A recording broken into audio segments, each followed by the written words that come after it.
Muito bom, pessoal, estamos começando mais uma TV Ágape. A paz do Senhor Jesus para todos vocês. O programa de hoje está muito bom, nós temos louvor, palavra, podcast. Eu convido você a ficar conosco até o final. Você já vai ouvir uma canção aí para você se preparando, se ajustando. Mas vamos lá, já compartilha, já deixa o seu like. O programa hoje está maravilhoso. Paz do Senhor, vamos ouvir uma canção.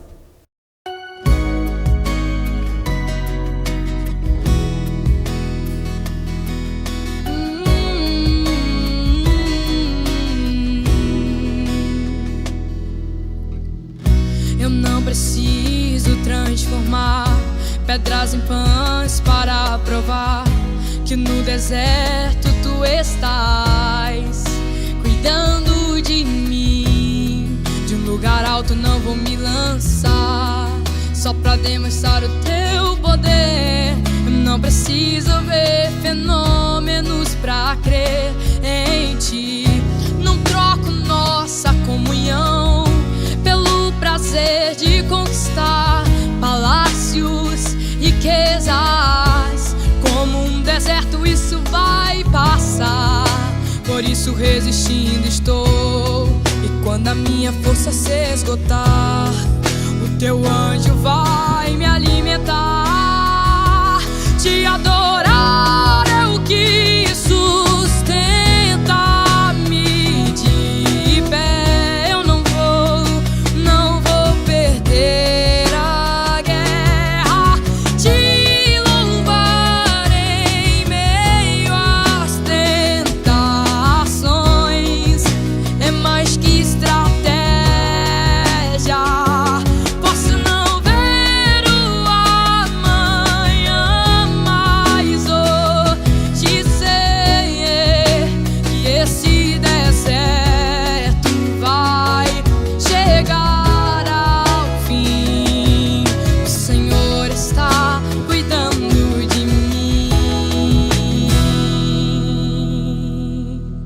Que canção maravilhosa! Agora nós vamos para o podcast, esse quadro tão bacana, o pessoal está gostando demais.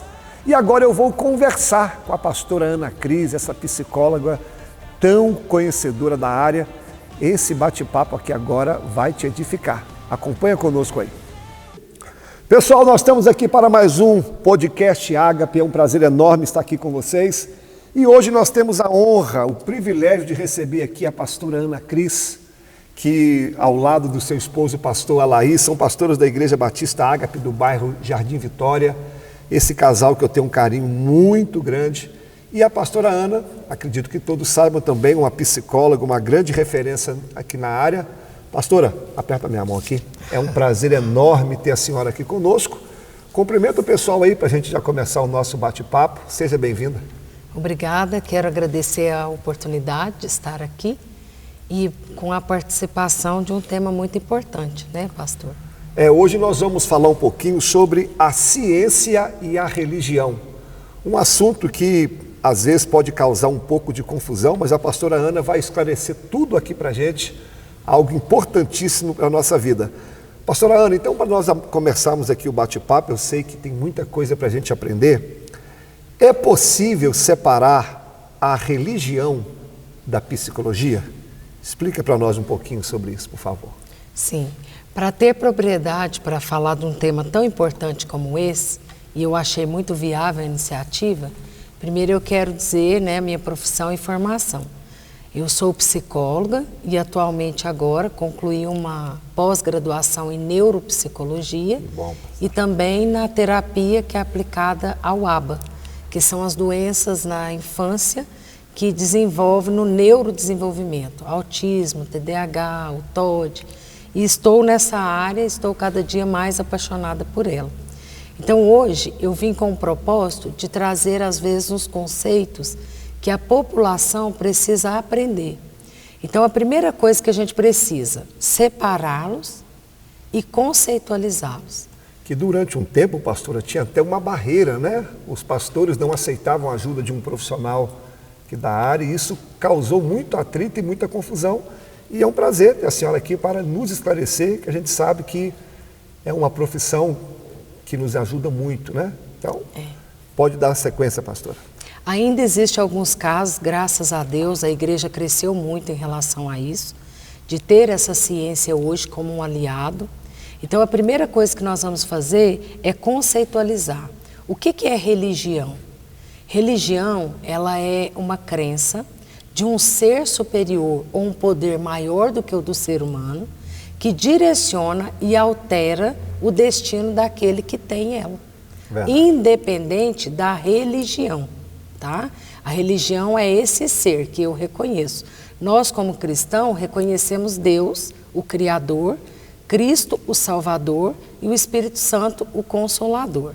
Então, esse poder, ele é maior do que o nosso conhecimento. Então, nós cremos que existe um poder maior.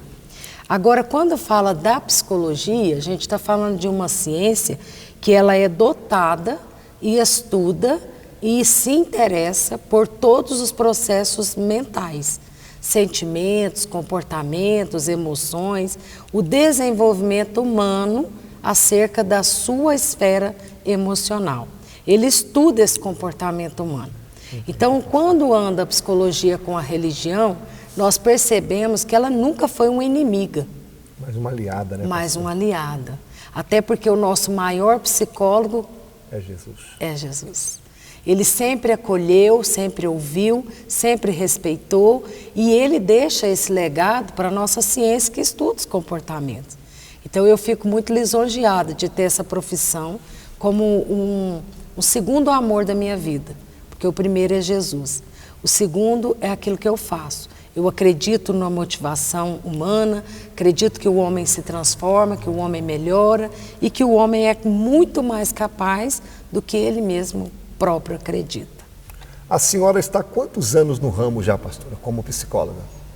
A minha formação, ela deu início em 2013 e encerrou em 2018. E quando a senhora iniciou, a senhora percebeu uma certa barreira, uma certa rejeição ou não? Sim. No meio evangélico mesmo? No meio evangélico. E eles alegam o quê? Eles alegam que a ciência, ela vai alterar o homem e vai diminuir a fé dele. Ou seja, vai trazer conhecimento de tal maneira que ele vai perder a fé no Criador. E isso é um mito, isso não existe. Quem está fundamentado na palavra e se conhece como cristão e defende esse reino de Deus, ele pode estar em qualquer lugar, inclusive na faculdade. Só que em contrapartida, eu também percebi, pastor, que houve um grande preconceito da própria faculdade. É mesmo, pastor? Em relação à minha crença, né? Estando num país livre, a minha crença, ela não vai alterar a minha profissão. Mas a minha profissão vai ser melhor quando eu sou um cristão. É verdade. Isso aí só quem está no reino de Deus para entender a diferença de um para o outro. Mas eu vivi preconceitos, eu vivi uma mistificação e foi necessário o meu comportamento e a defesa pelo reino de Deus para fundamentar a minha crença, a minha fé, entre a maioria que não tinha nenhuma crença. Então, só de início aqui, nós já podemos aprender que a psicologia é uma aliada da religião, Sim. Não é isso? Pastora, como que a religião vê as doenças emocionais? Ótima Aí depois pergunta. eu queria que a senhora até enumerasse algumas doenças que a senhora vê que tem atingido, no caso, que muitas pessoas. Pastor, por um bom tempo, a religião, ela teve muitas dificuldades de considerar as doenças emocionais. Porque entendia-se que, dentro de uma religiosidade, que aquele indivíduo que aceitava Jesus, ele não podia viver emoções negativas. Tristeza, aflição, melancolia, angústia. Depressão, angústia. Isso tudo significava que alguma coisa, algum fator relacionado com Deus na vida daquele indivíduo não estava bem. E isso não é verdade. Se estivesse com depressão, era diabo. Era diabo, era o contrário de Deus. Ou era falta de fé. Você está fraco. Como se isso fosse uma escolha da pessoa, né, pastor? Se como fosse uma escolha. Então, graças a Deus, a igreja ela teve um crescimento muito grande em relação a essa ciência. As outras eu não posso tomar propriedade, mas a minha, hoje eu percebo que a psicologia ela é muito mais aceita por um profissional cristão, que isso acontece no nosso meio, não fora do meio. E a pessoa tem muito mais confiabilidade de ter esse profissional que combina muito mais com a crença dele do que confiar a crença dele a um profissional que não tem conhecimento. Então a gente percebe que hoje eu atendo um número muito alto de pessoas que têm essa crença, que se nomeiam como cristãos, que enfrentam essas doenças emocionais. E eu percebo que elas têm uma alta e uma resposta muito mais rápida do que aquele que ainda não tem uma crença. Pastora, e enumera algumas enfermidades da alma que o povo do Senhor tem enfrentado nos últimos dias. Quais os pacientes que a senhora tem enfrentado em maior número? Depois da pandemia, houve uma crescente muito grande na área da ansiedade. A ansiedade, por meio do isolamento, do medo de não conseguir sobreviver a uma escassez de alimento, a perda de emprego. Então, houve uma ansiedade exacerbada, mas dentro da psicologia, nós temos várias técnicas que são aplicadas com a autorização do paciente, que a gente consegue ver uma grande mudança e transformação. Segundo, depois da pandemia, veio a depressão. A depressão é uma coisa, o estado deprimente é outro. Então, a primeira coisa que eu faço com o meu paciente é psicoeducar ele, para ele ver em qual quadro ele se encontra. Ele está numa depressão ou ele está num estado deprimente? Entendi. Então, ele aprende isso e ele identifica, para nós traçarmos um protocolo de atendimento e tratamento. E depois vem as fobias, agorafobia, a síndrome do pânico, alguns transtornos mentais de esquizofrenia, alguns transtornos de personalidade, bipolaridade, tem sido assim, entrou também na estatística do adoecimento, que sofreu um número muito maior depois da pandemia. A síndrome do pânico é o medo maior, é o medo que eu não controlo. Então, nós temos essas enumerações. Embora hoje existe muito mais, da época que eu me formei, de números de transtornos que, assim, está de uma forma muito assustadora, disseminando no meio relacional, social. Entendi, pastora. E quais as dificuldades dessa ciência mediante ao sofrimento humano? A primeira delas é compreender que o ser humano ele é espiritual, emocional e fisiológico. Então, é visível para aquele que já está trabalhando com seriedade dentro da psicologia, aonde está esse adoecimento. Às vezes ele está, e a psicologia ela trata com muito carinho, esse adoecimento apenas emocional. Porque o espiritual, ele é livre na decisão e livre-arbítrio de qualquer paciente ou de qualquer ser humano. Então, nós, da psicologia, tratamos o emocional, aonde procede aquilo que eu penso, aquilo que eu sinto e aquilo que eu faço. Por que eu faço o que eu faço? Por que eu sinto o que eu sinto? Então, quando a psicologia entra nessa área emocional, que é conhecida como psique, a gente vai direto nesse depositário de emoções. Espiritualmente, a igreja cuida com muito carinho, né? E ela tem todos os recursos, acho que até muito mais do que qualquer ciência, para tratar esse ser espiritual, e nós consideramos também o ser fisiológico. Quero deixar aqui uma ressalva, pastor, que eu acho importante, que a Organização Mundial de Saúde hoje, a partir de 1988, ela decidiu incluir a espiritualidade como um aspecto muito importante para o desenvolvimento do ser humano, para que ele alcance uma saúde mental. A Organização Mundial de Saúde considera a espiritualidade, não a religião. Espiritualidade é o que eu sei de Deus e o que Deus sabe de mim. É o meu relacionamento com Ele. A religião é o religar de Deus para com o homem. Então, a Organização Mundial percebe que aquele indivíduo que tem uma fé, que ele deixa exposto em qualquer tratamento, que a fé dele é ativa e é atuante, esse consegue curar doenças incuráveis. Então, de tanto que isso foi acontecendo ao longo da ciência da medicina, que a medicina mesmo hoje ela deixa aberto. Ela vai dar um diagnóstico para o paciente, ela pergunta se ele tem fé. Porque se ele tiver fé, ele não afirma a morte. Entendi. Ele fala que daqui a um tempo vai voltar para o tratamento e vamos ver o que Deus fez por aquele paciente. E a maioria daqueles que são cristãos ou que carregam outra fé, mas que tem ela ativa, como católicos, espíritas e as demais religiões, eles voltam e acaba trazendo uma cura que a ciência não explica. Entendi. E isso é muito bacana. Pastora, e o que te levou a fazer a psicologia? O que te impulsionou a fazer esse curso? Pastor, foi um sonho guardado há 40 anos na minha vida. Só que por ter sido vítima da pedofilia na minha infância e ter vivido uma orfandade muito difícil de ser processada nas minhas emoções, eu tinha na minha ideia que se eu fosse ajudada, eu queria ajudar. Então, o princípio da psicologia foi entender as emoções, comportamentos, sentimentos e tratar mesmo as minhas próprias dores.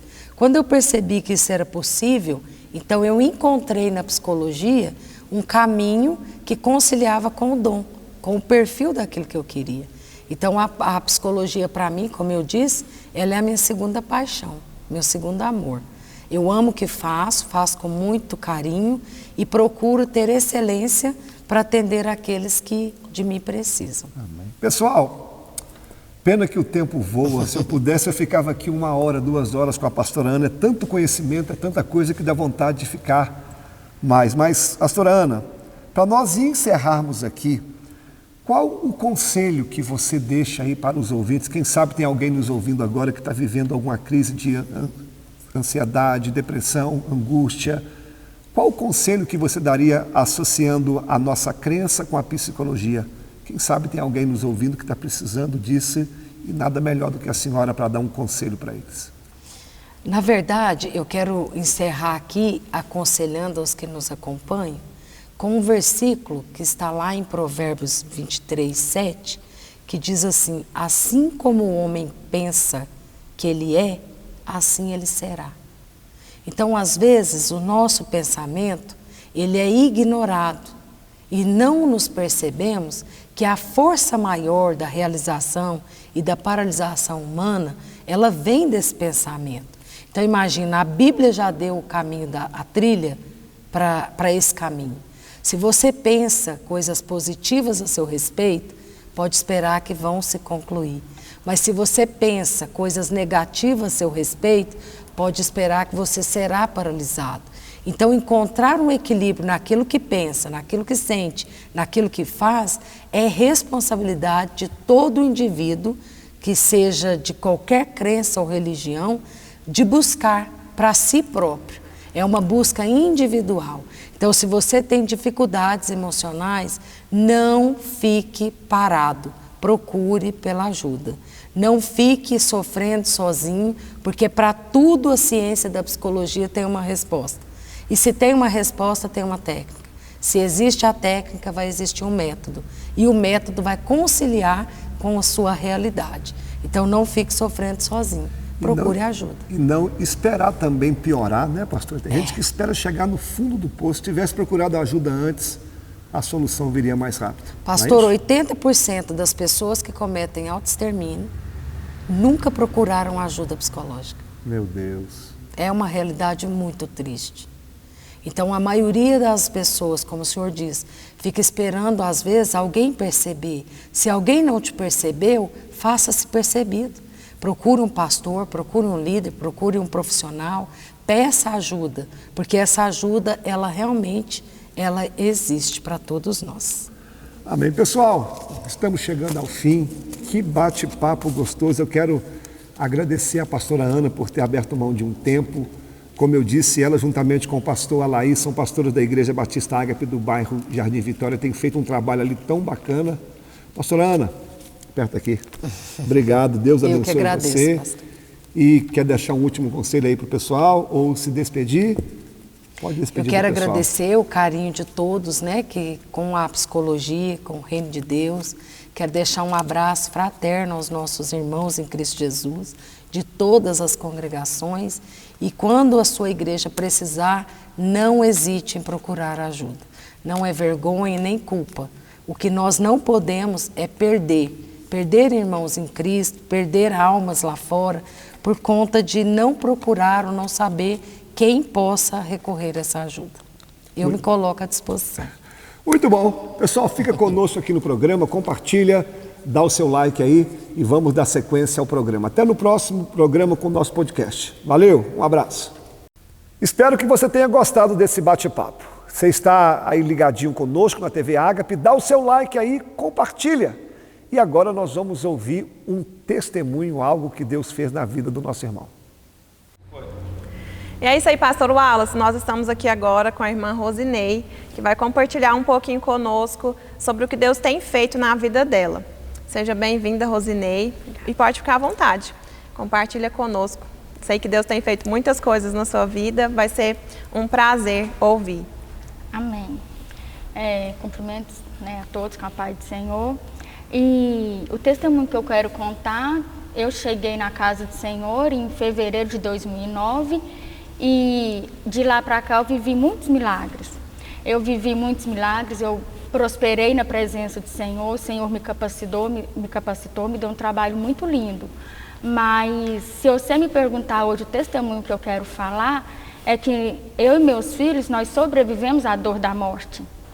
Porque o Senhor, né, Ele fez muitas coisas na nossa vida, mas chegou num tempo em que Ele viu que era, né, a hora dele levar o meu esposo.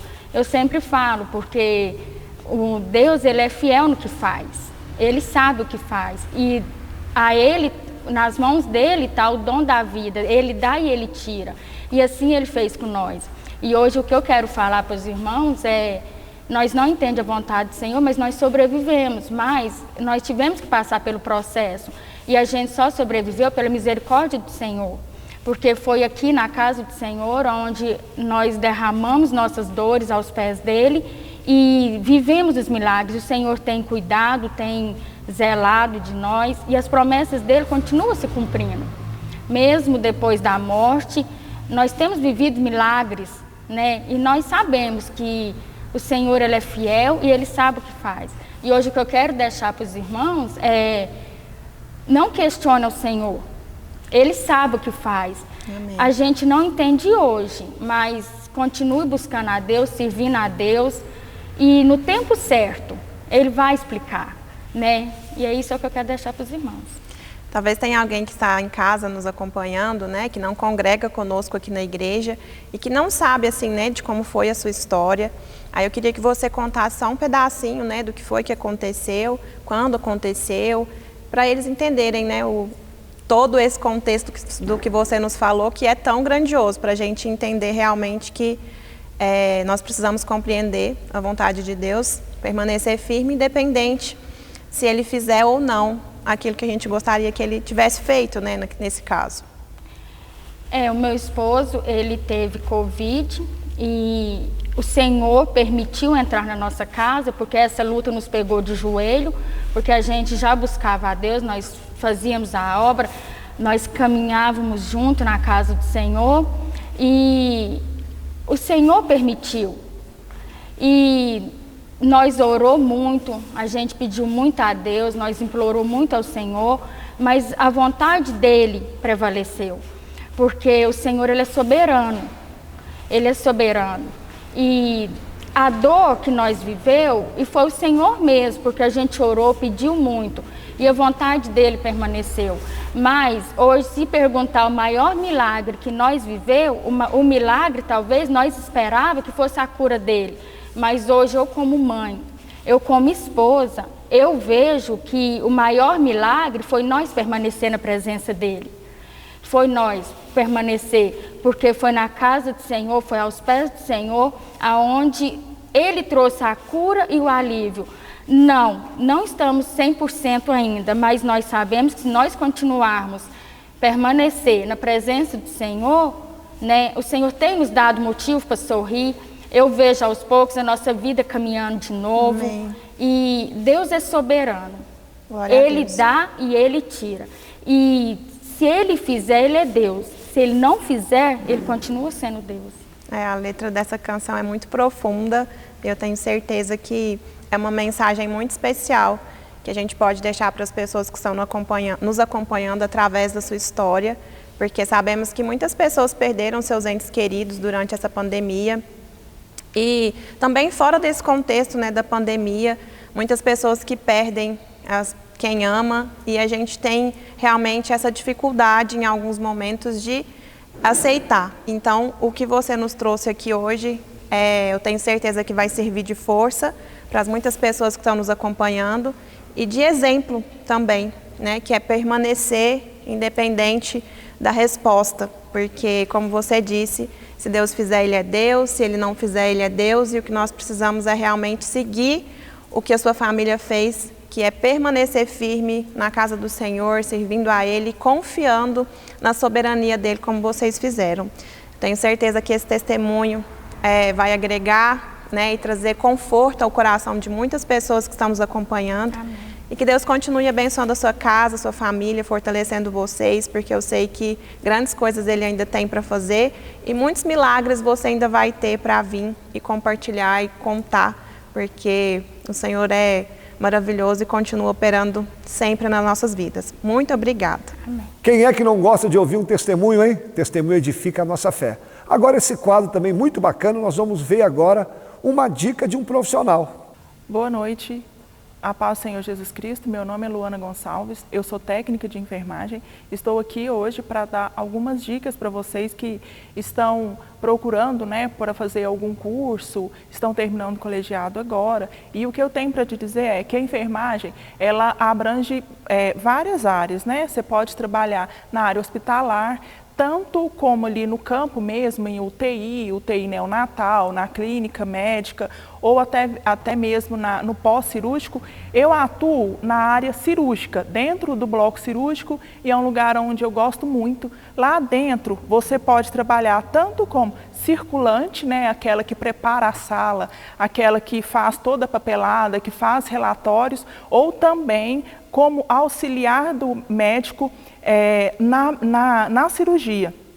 E também você pode escolher, às vezes, trabalhar como home care, que é como o cuidador, né, que trabalha ali dentro da casa do paciente. O paciente que ganhou alta, foi para casa, você pode ir e acompanhar ele lá, ou até mesmo dentro da área hospitalar, trabalhando no administrativo, cuidando ali de toda a papelada de convênios, né, particulares, tem todas essas áreas. E para você se tornar um profissional da área de técnico de enfermagem, tem um curso, né, de técnico de enfermagem que é 2 anos, que o primeiro ano você vai aprender todo o teórico, né, da enfermagem, e no segundo ano uma parte teórica e a outra você vai para os estágios, que você vai para o hospital, você conhece todas as alas, né? Conhece tudo que você vai fazer dentro do hospital, desde sinais vitais, desde o funcionamento de uma veia, né? Para poder fazer ali medicação, como a diluição da medicação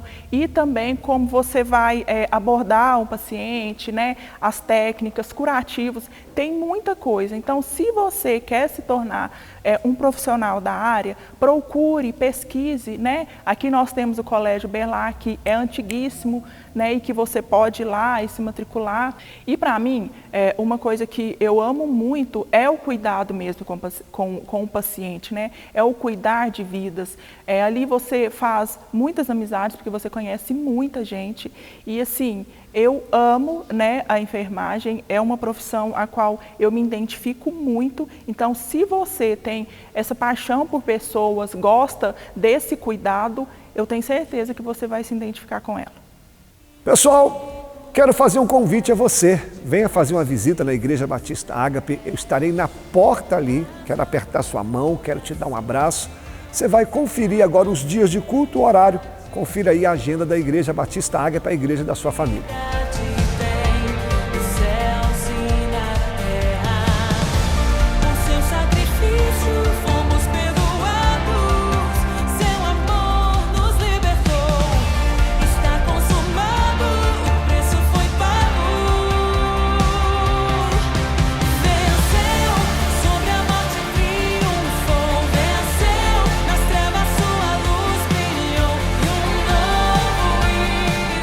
Agora que você viu a agenda, estou aguardando você aqui.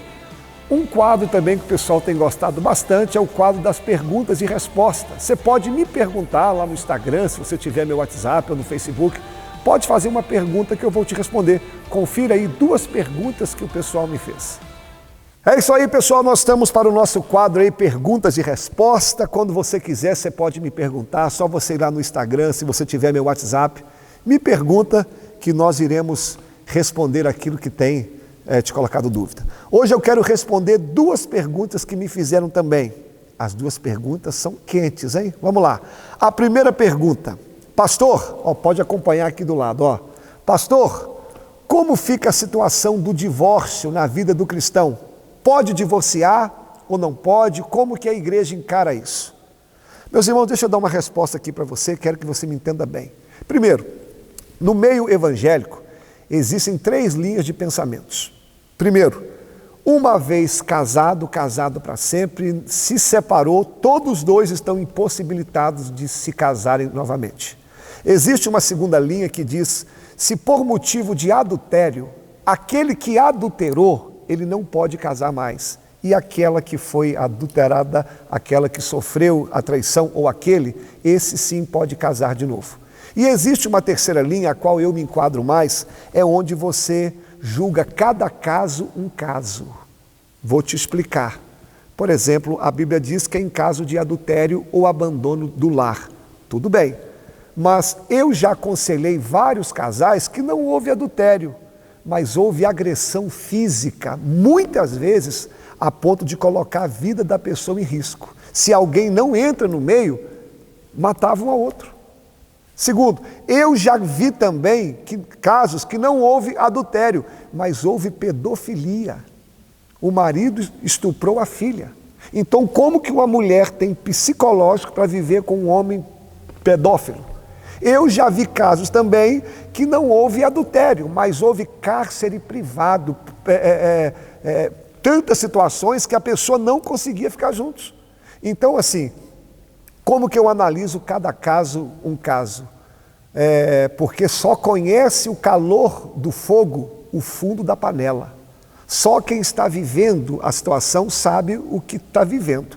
Mas eu quero abrir aqui um parênteses. Eu tenho quase 20 anos de pastoreio. Até hoje, eu tenho minha consciência limpa por essa Bíblia aqui, eu nunca aconselhei ninguém a separar. Ninguém.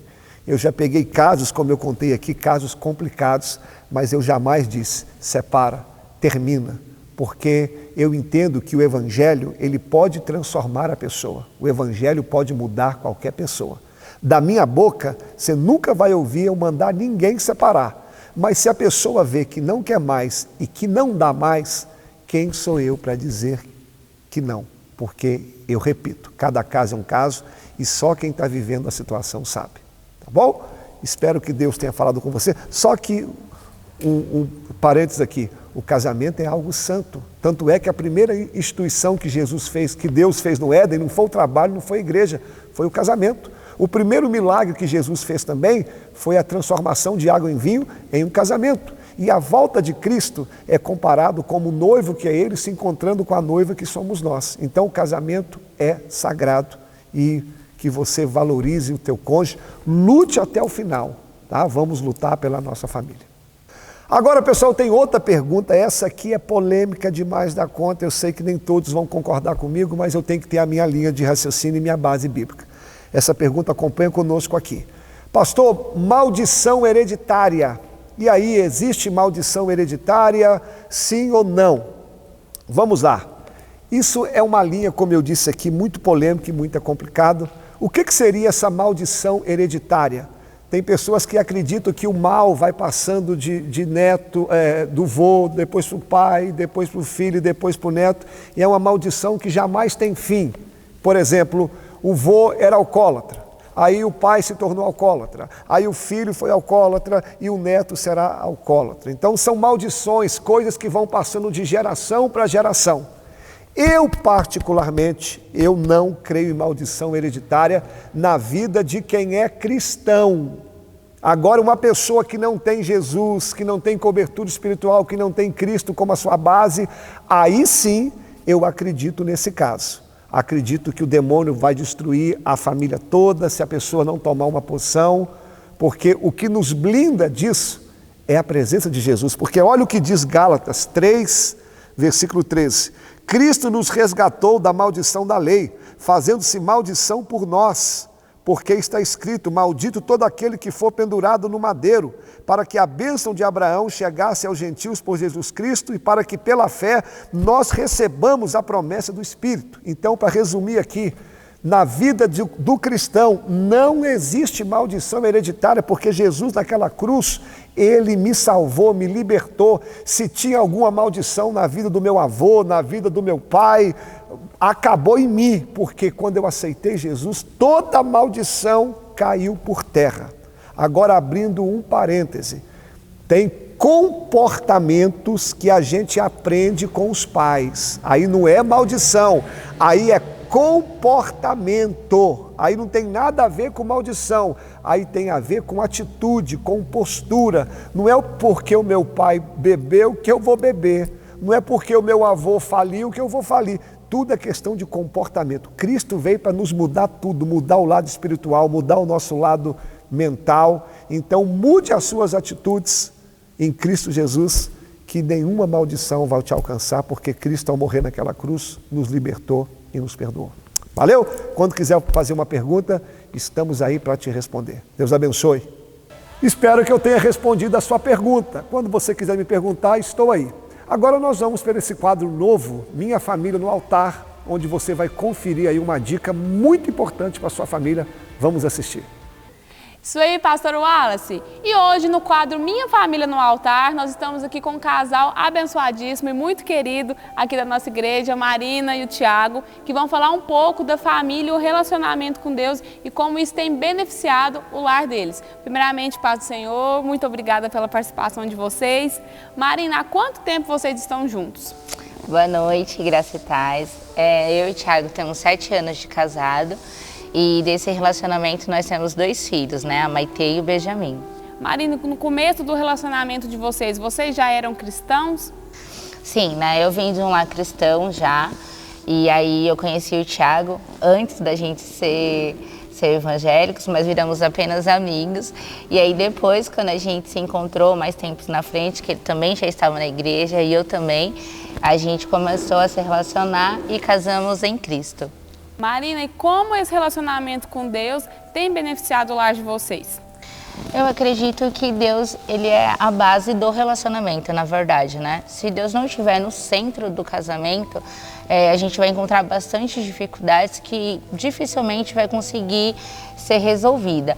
Então, o que eu entendo? O casamento, ele é um chamado ao sacrifício, né? E à cooperação. Então, como que a gente se sacrifica? É o amor de Deus em nós. Então, se a gente entender que Deus é a base do casamento, né? E a gente se render a esse sacrifício, eu acredito que muita coisa aí consegue fluir com mais facilidade, com mais graça e mais amor também, Camila. Tiago, e você? Um segredo que você pode contar aí, né, para quem está nos assistindo, de como manter também um relacionamento firme e baseado no Senhor? O segredo eu entendo que, na verdade, não existe uma receita pronta, mas algo que dá muito certo é a gente enxergar o amor não como um sentimento, mas na verdade como uma escolha, uma decisão. Quando a gente decide amar, a gente se entrega, a gente coopera, como a Marina falou, e aí a gente vive um pouco daquilo que está em 1 Coríntios 13, que o amor tudo sofre, tudo espera, tudo crê, tudo suporta. E aí assim a gente consegue construir uma família em Deus, feliz na presença do Senhor. Amém. Tiago, Marina, nós agradecemos muito a participação de vocês. Tenho certeza que vai ser de grande valia para quem está nos assistindo e que Deus possa continuar abençoando e sustentando por muitos anos a família e o lar de vocês. Amém. Obrigada. Nós vamos ouvir agora mais uma canção e vá se preparando, porque logo após eu tenho uma palavra de Deus aqui para você. A palavra do Senhor está linda nessa noite. Vamos ouvir.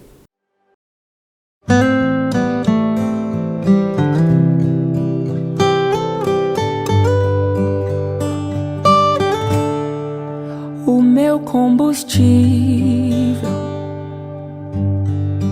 pra continuar.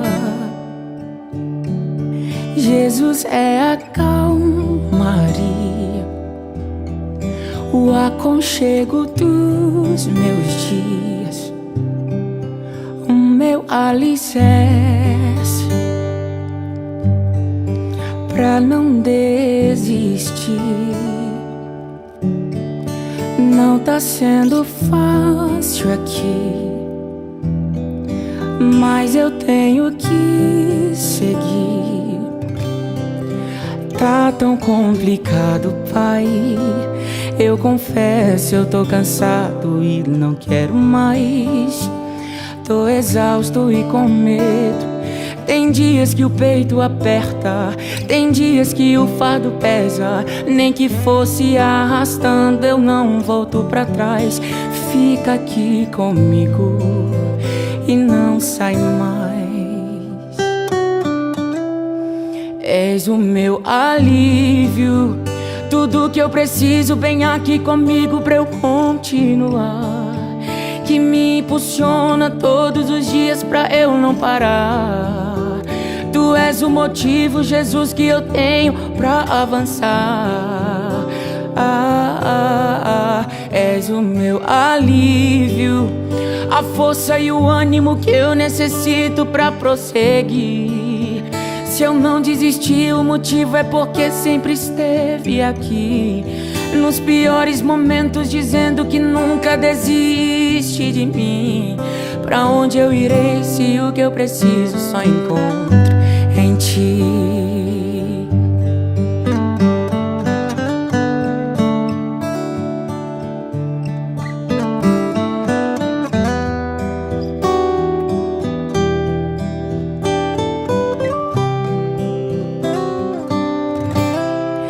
Tá tão complicado, Pai. Eu confesso, eu tô cansado e não quero mais. Tô exausto e com medo. Tem dias que o peito aperta, tem dias que o fardo pesa. Nem que fosse arrastando, eu não volto pra trás. Fica aqui comigo e não sai mais. És o meu alívio, tudo que eu preciso, bem aqui comigo pra eu continuar. Que me impulsiona todos os dias pra eu não parar. Tu és o motivo, Jesus, que eu tenho pra avançar. És o meu alívio, a força e o ânimo que eu necessito pra prosseguir. Se eu não desisti, o motivo é porque sempre esteve aqui. Nos piores momentos, dizendo que nunca desiste de mim. És o meu alívio, tudo que eu preciso, bem aqui comigo pra eu continuar. Que me impulsiona todos os dias pra eu não parar. Tu és o motivo, Jesus, que eu tenho pra avançar. És o meu alívio, a força e o ânimo que eu necessito pra prosseguir. Se eu não desisti, o motivo é porque sempre esteve aqui. Nos piores momentos, dizendo que nunca desiste de mim. Pra onde eu irei se o que eu preciso só encontro em ti? És o meu alívio, és o meu alívio, és o meu alívio, alívio.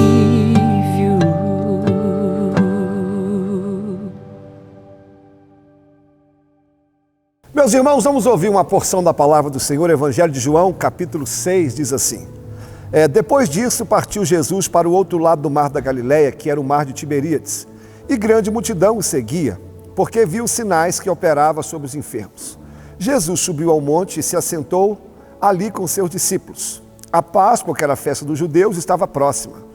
E então Jesus, levantando os olhos e vendo que uma grande multidão vinha ter com ele, disse a Filipe: onde compraremos pão para estes comerem?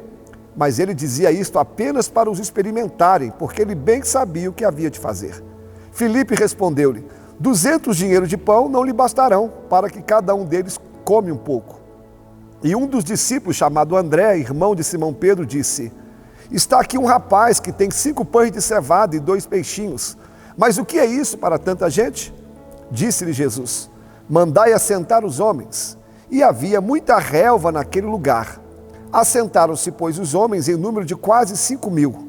Jesus tomou os pães e, havendo dado graças, repartiu pelos discípulos e os discípulos pelos que estavam assentados. Igualmente também os peixes, quanto eles queriam. E quando estavam saciados, disse aos seus discípulos: recolhei os pedaços que sobraram, para que nada se percam. Recolheram, pois, e encheram 12 cestos de pedaços dos 5 pães de cevada que sobraram para aqueles que haviam comido. Meus irmãos, esse milagre aqui é um dos milagres que você vai encontrar em todos os evangelhos. Você vai achar no Evangelho de Mateus, capítulo 14, Marcos, capítulo 6 e Lucas, capítulo 9.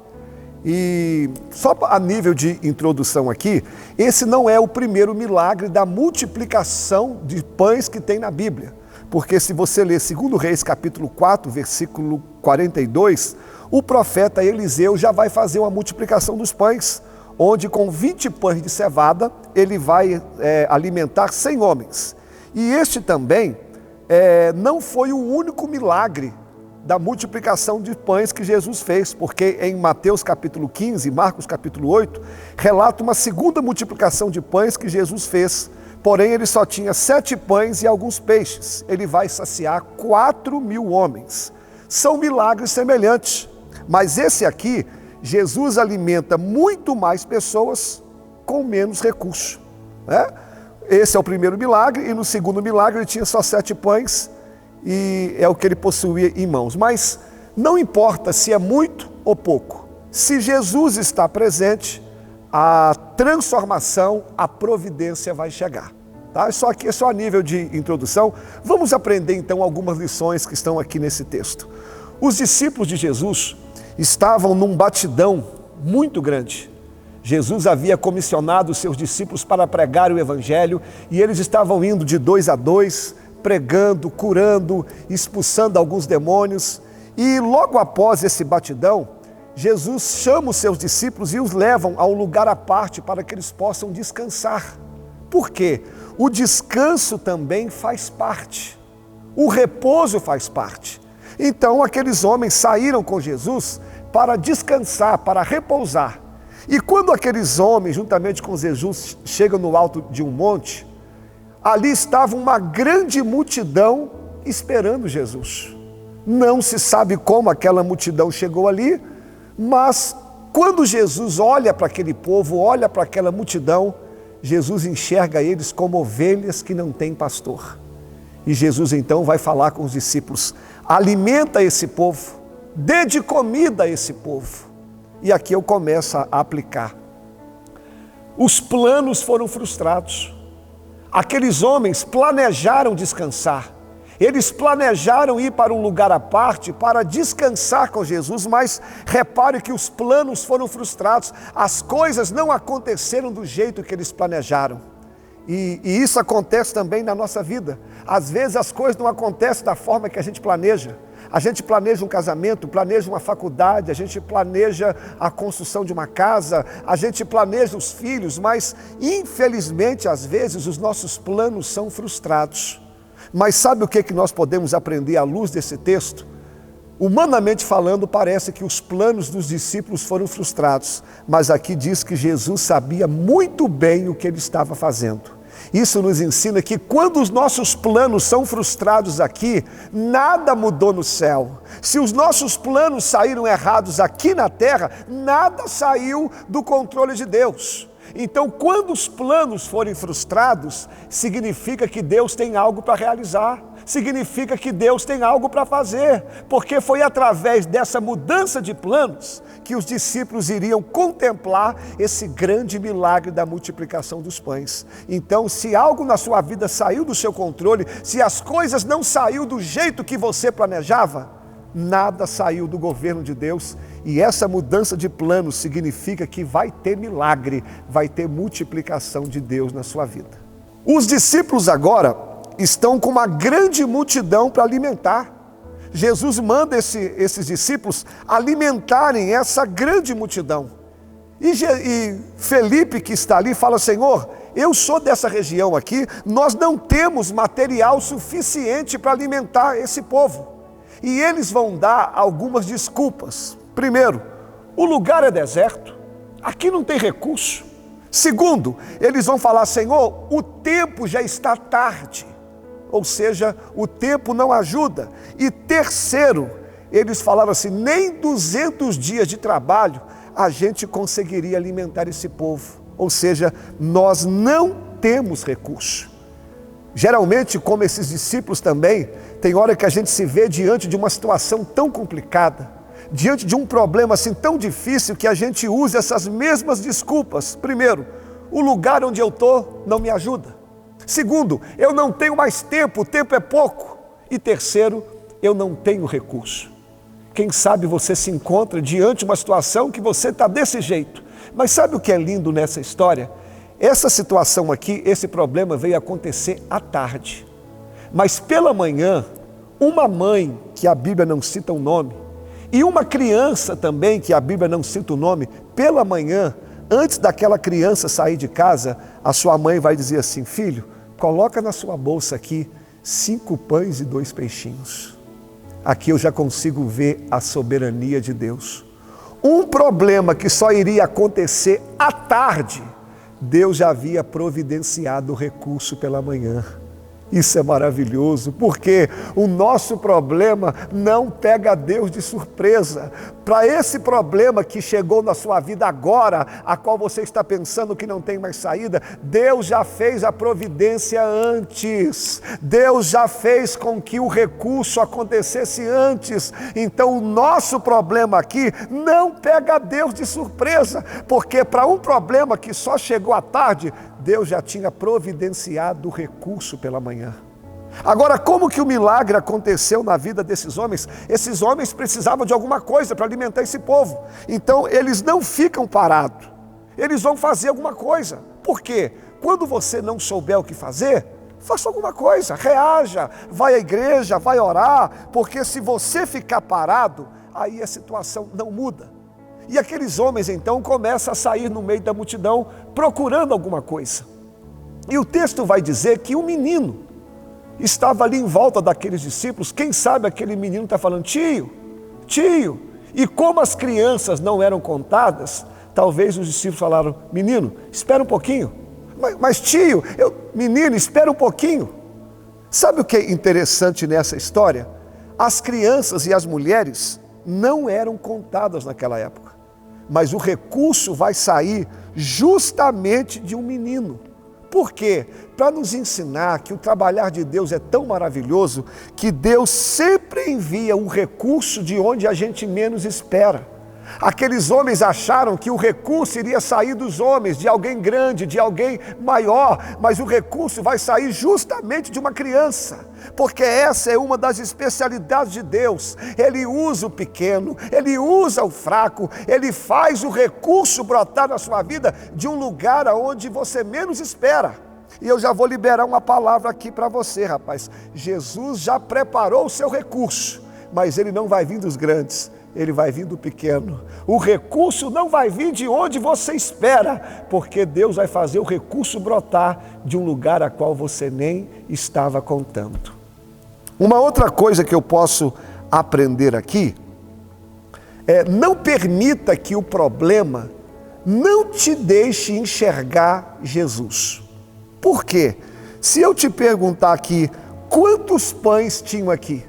Certamente você vai falar que tem 5, né? 5 pães e 2 peixinhos. Mas se eu falar que tem 6, você acredita? Como assim, pastor? Se o texto diz que só tem 5, ok, tem 5 pães terrenos. Mas nesse mesmo texto aqui, Jesus vai dizer o seguinte: eu sou o pão vivo que desceu do céu. Então ali, o 6º pão não era terreno, o 6º pão era espiritual. para nos ensinar que às vezes o problema é tão grande, que às vezes o problema é tão complicado que a gente não consegue perceber a presença de Jesus, a gente não consegue perceber que Jesus está ao nosso lado. Então não permita que essa crise, não permita que esse desemprego, não permita com que essa enfermidade não te deixe enxergar o Criador. Por pior que pareça, Jesus está aí com você, e se Ele está com você, o recurso virá. Então aqueles homens agora chegam com 5 pães e 2 peixes. Agora, pessoal, o que é 5 pães e 2 peixinhos para uma multidão? O recurso não dá, o recurso é pequeno. Quem sabe agora o que você tem na sua mão é tão pequeno que você fala, pastor, não dá. Mas olha só, 5 pães e 2 peixinhos não é nada na mão dos discípulos. Mas quando eles entregam nas mãos de Jesus, aí a situação muda. Sabe o que nós aprendemos aqui? Pega o seu pouco, pega aquilo que você tem e coloca nas mãos de Jesus. Pega o seu filho, pega a sua esposa, pega seu marido, pega a sua saúde, pega o seu ministério e coloca nas mãos de Jesus, porque enquanto você segura na sua mão, nada acontece, mas tudo que você coloca nas mãos de Jesus tem resposta. O quanto vale, vou dar um exemplo, uma bola de futebol na minha mão? Não vale nada, 10 centavos, eu não jogo bola. Quanto vale uma bola de futebol nos pés do Messi? 1 milhão. Quanto vale uma bola de basquete na minha mão? Não vale nada, não vale nem R$1. Mas quanto vale uma bola de basquete nas mãos de Michael Jordan? 2 milhões. Quanto vale 2 pregos na minha mão? Nada, 30 centavos. Ou até menos, mas 2 pregos nas mãos de Jesus valeu a salvação da humanidade toda, para nos ensinar que não é o tamanho do nosso recurso, mas é nas mãos daquele que a gente conhece e confia. Então nesse dia aqui, coloca essa situação nas mãos de Jesus, porque enquanto está nas nossas mãos está perdido, mas quando está nas mãos de Jesus vai ter resposta e vai ter solução. Quando aqueles 5 pães e 2 peixes caem na mão de Jesus, Jesus poderia olhar para a multidão, que era enorme, ele poderia olhar para a sua mão, que era o pouco recurso, mas ele não faz isso. Diz a Bíblia que ele olha para o céu. E isso também é um ensinamento muito grande. A gente às vezes não vê milagres, por quê? Primeiro a gente olha para a multidão, para o problema que é grande. Segundo, a gente olha para aquilo que nós temos. Não é assim. Olha para o céu. Porque o Salmo 121 diz que eleva os meus olhos para os montes, de onde me virá o socorro? O meu socorro não vem da terra, o meu socorro vem do céu, o meu socorro vem do Senhor. Olha para o alto, olha para Deus, porque é de lá que virá a tua resposta. E os pães, quando caem nas mãos de Jesus, qualquer um de nós, como que seria a nossa oração?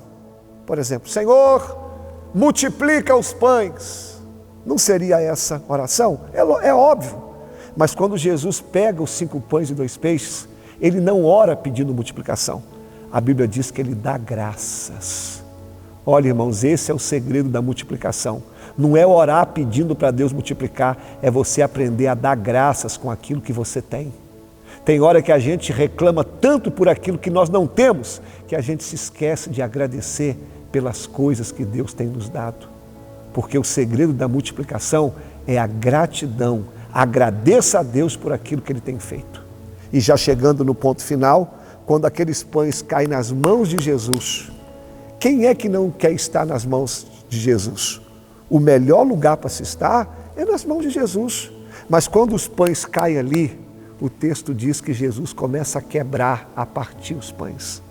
Já pensou se aqueles pães pudessem falar? Eles falariam, Senhor, por que tu estás me quebrando? Por que tu estás me partindo? Por que tu me feres? Você já percebeu que quando nós estamos nas mãos de Jesus, parece que a vida dá uma piorada? Parece que Ele vai nos quebrando justamente quando a gente se batiza, justamente quando a gente toma uma posição, parece que a nossa vida é quebrada. Mas entenda algo, se você está nas mãos de Jesus e Ele te quebrou, não é para te diminuir. Se Ele está te quebrando é porque tem multiplicação, porque tem coisas maiores, porque é isso que Deus faz conosco. Antes de multiplicar, primeiro Ele nos quebra, primeiro Ele nos parte, porque o reino de Deus é o contrário. Aquele que se humilha será exaltado. Se Jesus está te quebrando, Ele não quer o teu mal, é porque tem multiplicação chegando. E eu encerro dizendo, os pães estão nas mãos de Jesus e o povo precisava do recurso. Certamente você está precisando de algo. E aquilo que você precisa está nas mãos de Jesus. O seu recurso está nas mãos dele. A sua resposta está nas mãos de Jesus. E eu vou te ensinar como que o recurso de Deus chega até nós.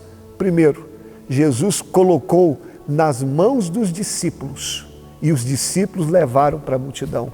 Então eu vou liberar uma palavra para você. Aquilo que Deus tem para você já está pronto. E Deus vai colocar pessoas certas na sua vida para fazer com que o recurso dele chegue até você. Então Deus vai tirar algumas pessoas da sua vida e vai colocar pessoas certas para o recurso que Ele tem para você se aproximar da tua vida. E eu encerro dizendo, sabe qual foi a ordem de Jesus para aquele povo? Se assentem. Por quê? 5.000 pessoas, sem contar mulheres e crianças, todo mundo com fome, irmãos. Imagina que bagunça que não estava. Então Jesus disse, assentem-se, aquiete-te. E quando aquele povo sentou, aquietou, os discípulos chegaram com os pães. E eu termino dizendo, o que Deus tem para você já está pronto e Ele já liberou para chegar. Agora está faltando a gente se assentar, aquietar.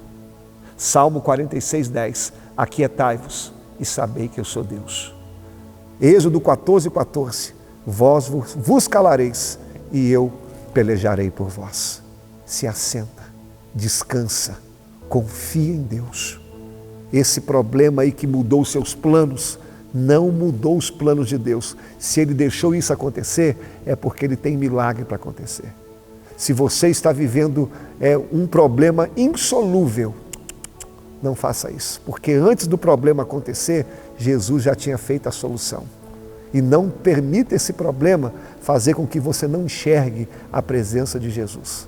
Se Ele está te quebrando, é porque tem multiplicação. Se assente, se aquiete, tranquilize, porque o recurso de Jesus já está chegando até você. Espero que Deus tenha falado contigo. Deus te abençoe. Pessoal, depois dessa palavra agora, vamos orar? Fecha seus olhos, vamos falar com Deus. Senhor, em nome de Jesus, nós queremos te agradecer por essa palavra. Senhor, que essa mensagem que foi ministrada aqui venha trazer mudança em nós. Às vezes, como esses discípulos, os nossos planos são mudados e a gente não entende por quê, mas hoje nós aprendemos que quando os nossos planos são mudados, é porque o Senhor tem algo maior para realizar em nossas vidas. Senhor, este homem, essa mulher que ouviu essa palavra agora, quem sabe está diante de um problema insolúvel, diante de uma situação a qual tem tirado a noite de sono, tem tirado o apetite, mas que eles possam confiar em Ti. Que eles venham colocar essa situação nas Tuas mãos, porque é aí que a resposta acontece. Senhor, que esse problema não me faça perder de vista o Senhor. O Senhor está entre nós, Tu és o pão vivo que desceu do céu. Essa pessoa que se encontra agora afastada dos seus caminhos, ele sabe que o Senhor tem uma obra na vida dele, mas caiu, errou, está afastado. Que ele possa se reconciliar hoje, que a Tua graça alcance ele. Eu abençoo essa família, eu abençoo, Senhor, esse lar, eu abençoo essa pessoa, em nome de Jesus. Amém. Deus abençoe, espero que vocês tenham gostado, hein? Compartilha aí para a gente alcançar mais vidas e até o próximo programa. Valeu, pessoal. Deus abençoe.